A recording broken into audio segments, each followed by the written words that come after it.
So, how many of you just hate stress? Now, I know that I personally deal with stress all the time, whether it be at work, at school, no matter what it is, no matter what's going on in my life, I'm always stressed out. Now, there are a couple causes of stress, and I know the list goes on, but the big ones that I've found are where you work. Where you work can definitely add to your stress. I work in a cubicle all day long, don't really see anybody, I just talk on the phone to people, and not talking to people in person really can add to your stress. But at the same time, dealing with people in person, I feel, is almost more stressful because they're right there. You can't tell them things or say, you know what, hold on, let me check, or anything like that, because they're there. They need answers. The next big type of stress would be social stress. I don't want this to come off wrong, but I work with a group of people all day long, my coworkers, and they're great people, but I don't think I would ever be friends with them outside of work because I have nothing in common with them, and I really don't have anything holding me down to be friends with them.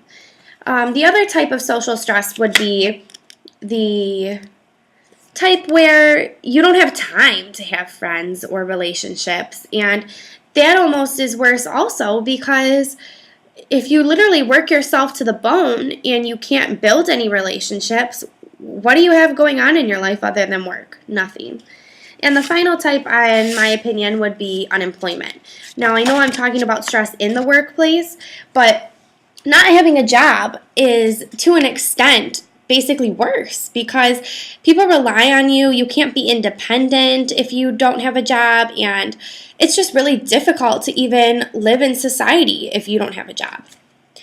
Now, there are a couple different types of treatment, in my opinion, and the first, we're going to go ahead and take a look at a video, and we'll talk about it after.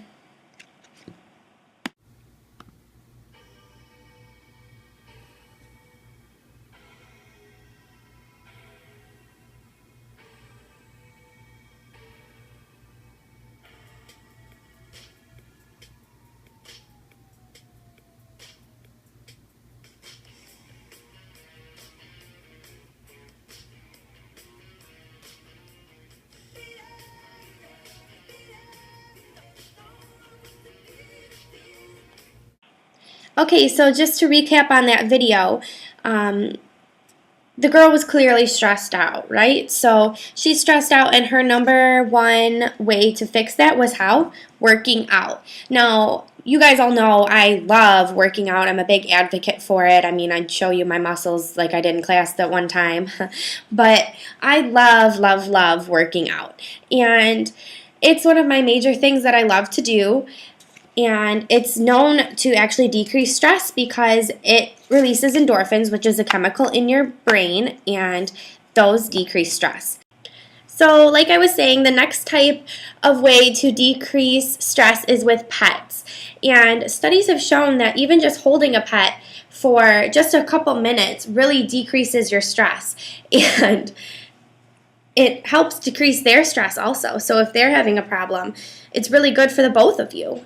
The final advice that I have is just to leave it at the door. And by leave it at the door, I mean don't worry about things that you can't deal with outside of work. If you have a presentation you need to rehearse for, or you've got other things going on at work that need to be dealt with outside, that's fine. I understand. But if you're really worried about something that's not going to be going on for 2, 3, 4 weeks, why are you even worried about it yet? Because there's nothing you can do about it until it's in your future, or right there. And then I would just like to end with a quote. Exercise gives you endorphins. Endorphins make you happy. Happy people just don't shoot their husbands. They just don't. And for any of you who don't know, that is from Legally Blonde, Elle Woods, Reese Witherspoon's character. And just to close, by that, I just wanted to share that exercise really does give you endorphins, and it helps you release that stress. So if you can just take a 10-minute walk or a 15-minute little cardio session, just any little thing that you can fit into your day, it really will make the biggest difference. Thank you.